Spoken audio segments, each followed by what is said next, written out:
କିଏ ହୁଅ ତୁ ନ ହୁଅ ମୋର କି ଯାଇସେ ତମେ କା ହୁଅ ନା ମୁଁ ହବାର କଣ ଆଉ ମୁଁ ହବାର ନାହିଁ ମାନେ ମୁଁ କହି ତ ମୁଁ ଆମେ ଖବର ସେଇଟା କହିବ ନା କଣ ଚାହୁଁଛ ମୁଁ କଣ ଚାहे ମୁଁ ଯାହା ଚାହିଁବି ତମେ କହିବ ତୁମ ପୁଅ ମାନେ ହେଉଛନ୍ତି ସବୁ ବୁଲା ବାହୁଟି ଆଚ୍ଛା ତମ ପୁଅ ମାନେ ହେଉଛନ୍ତି ବୁଲା ବାହୁଟି ଆମ ଝିଅକୁ ପଛରେ ଗୋଡ଼ାନ୍ତି ତମ ପୁଅ ମାନେ ହେଉଛନ୍ତି ବୁଲା ବାହୁଟି ଆମ ଝିଅକୁ ପଛରେ ଗୋଡ଼ାନ୍ତି କିଛି ନା ପାଇଲା ମଦ ଟିକେ ପଡ଼ିଗଲା ପରେ ଝିଅଙ୍କର ପାଦ ଧରି ନିଅନ୍ତି ଆଚ୍ଛା ମତେ ଗୋଟେ କଥା କଣ ମଦ ଟିକେ ଅମ୍ଫେଟ ଦୁଧ ପିଅନ୍ତି ମାନେ ଆଚ୍ଛା ବିନା ମଦରେ କୋଉଠି କିଛି କାମ ହଉଛି କି ଏ ପଇସାଠୁ ଆରମ୍ଭ କରିକି ସବ ପଡ଼ିଆ ପର୍ଯ୍ୟନ୍ତ ବିଦେଶୀ କାର୍ଟୁନ ଛୁଆମାନଙ୍କୁ ଟଙ୍କା ମାତୁଛନ୍ତି କି ଏତେ ବଡ଼ କରୋନା ମହାମାରୀ ଗଲା ଜଗନ୍ନାଥଙ୍କର ଶ୍ରୀମନ୍ଦିର ବନ୍ଦ ହେଇଗଲା ମଦ କାମରେ ବନ୍ଦ ହେଇଛି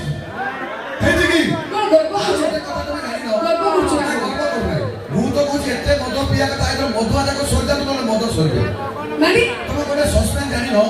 ଦୁନିଆରେ ଅନେକ ଲୋକ ଯାଆନ୍ତି କୋର୍ଟକୁ ଗୀତା କୋରାନ ଛୁଇଁକି ମିଛ କହିଦେବେ କିନ୍ତୁ ଶୁଣ ମଦୁଆ କେବେ ମିଛ କହନ୍ତି କିଛି କଣ ଏକ୍ସଟ୍ରା କ୍ୱାଲିଟି କଣ କଲି ତମେ ଟିଭି ଦେଖୁଛ ମୋବାଇଲ ଦେଖୁଛ ବର୍ତ୍ତମାନ ସରକାର ନିୟମ କରିଛନ୍ତି ଯଦି କୌଣସି ଟିଭି ମାନେ ଫିଲ୍ମ ବା ସିରିଏଲରେ କୌଣସି ମଦ୍ୟପାନ ଦୃଶ୍ୟ ଆସୁଛି ତଳେ ଲେଖି ଦିଆଯାଉଛି ସାମ୍ବିଧାନିକ ସତର୍କତା ପାଇଁ ମଦ୍ୟପାନ ସ୍ୱାସ୍ଥ୍ୟ ପ୍ରତି ହାନିକାରକ ଯେହେତୁ ଧୂମ୍ରପାନ ଦୃଶ୍ୟ ତଳେ ଲେଖାଉଛି ସିଗାରେଟ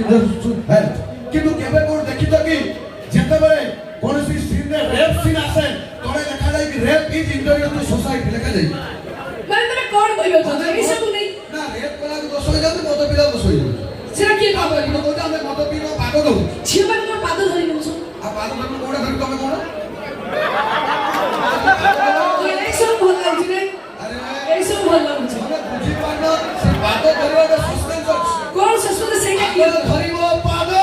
ଆଚ୍ଛା ଚଢି ଚଢି ଉପରକୁ ଗଲେ ମିଳିବ ସୁଷମ ଖାଦ୍ୟ ବୁଝିଲ ୟାକୁ ଦଉଛୁ ତାକୁ ଦଉଛୁ ମୋ ବେଳକୁ ଜାକି ହଉଛୁ ମୋ ନା ନାଗିନା ମୁଁ ସବୁଠି ଖୁମ୍ପିଲା ମତେ ମଲା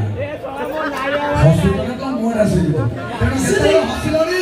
ଝିଅ ହସିଲା ମାନେ ଫସିଲା ନା କଣ ହେ ଗୁଆ ହୋ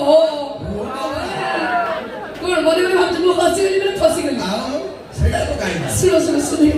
ତମ କଥା ମୋର ବହୁତ ପସନ୍ଦ ହୁଏ କାହିଁକି ନା ତମେ ମାନେ ଜମା ଛାଡ଼ିବନି ଯେମିତି କହିକି ହିଁ ଯିବ କିନ୍ତୁ ଗୋଟେ ଜିନିଷ ଶୁଣିବାକୁ ଇଚ୍ଛା